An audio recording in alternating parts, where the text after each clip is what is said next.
رجب المرجب کے بارے میں فرمان مصطفیٰ صلی اللہ تعالی علیہ وآلہ وسلم ہے، رجب شہر اللہ، یعنی رجب اللہ تعالی کا مہینہ ہے۔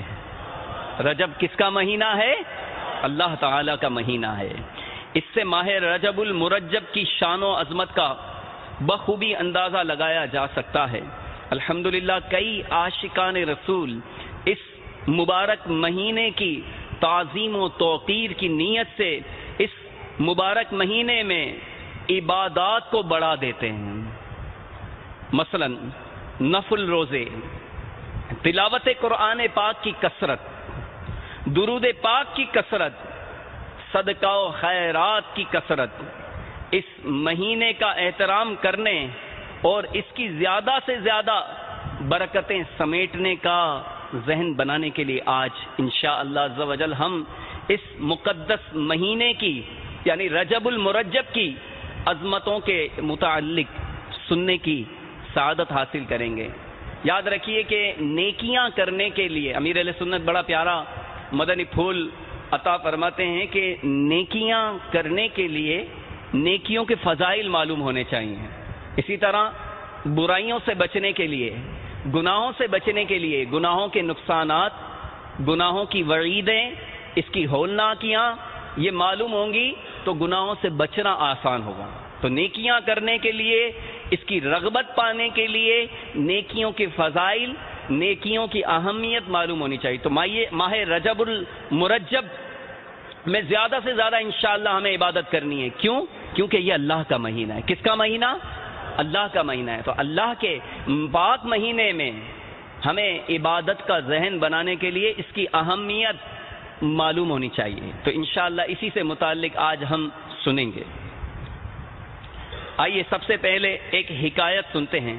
چنانچہ شیخ طریقت امیر اہل سنت بانی دعوت اسلامی حضرت علامہ مولانا ابو بلال محمد الیاس عطار قادری رضوی اپنی مایہ ناز کتاب فیضان سنت صفحہ نمبر 1362 پر ایک بڑی پیاری حکایت نقل فرماتے ہیں۔ آپ فرماتے ہیں کہ ایک بار حضرت سیدنا عیسیٰ روح اللہ علی نبینا علیہ الصلوۃ والسلام کا گزر ایک جگمگاتے نورانی پہاڑ کے قریب سے ہوا۔ آپ علی نبینا علیہ السلام نے بارگاہ خداوندی میں عرض کی، یا اللہ اس پہاڑ کو قوت گویائی یعنی بولنے کی طاقت عطا فرما۔ اللہ کے نبی نے دعا مانگی اور نبی کی مانگی جانے والی دعا کی برکت سے وہ پہاڑ بول پڑا۔ کہنے لگا، یا روح اللہ علیہ السلام آپ کیا چاہتے ہیں؟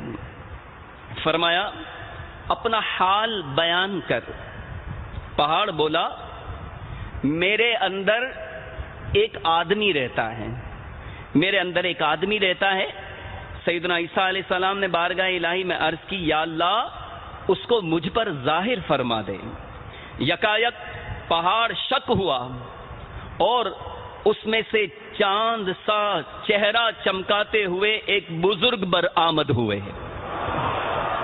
انہوں نے عرض کی کہ میں حضرت سیدنا موسیٰ کلیم اللہ علیہ السلام کا امتی ہوں۔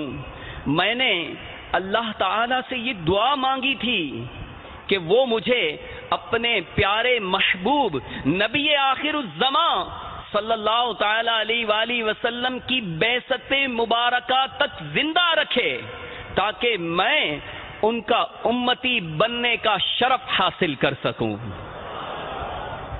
الحمدللہ عز و جل میں اس پہاڑ میں 600 سال سے اللہ تعالی کی عبادت میں مشغول ہوں۔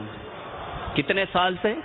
600 سال سے اللہ تعالی کی عبادت کر رہا ہوں۔ حضرت سیدنا عیسیٰ روح اللہ علی نبینا علیہ السلام نے بارگاہ خداوندی میں عرض کی، یا اللہ کیا روئے زمین پر کوئی بندہ اس سے بڑھ کر بھی تیرے یہاں مکرم ہے، تیرے یہاں عزت والا ہے؟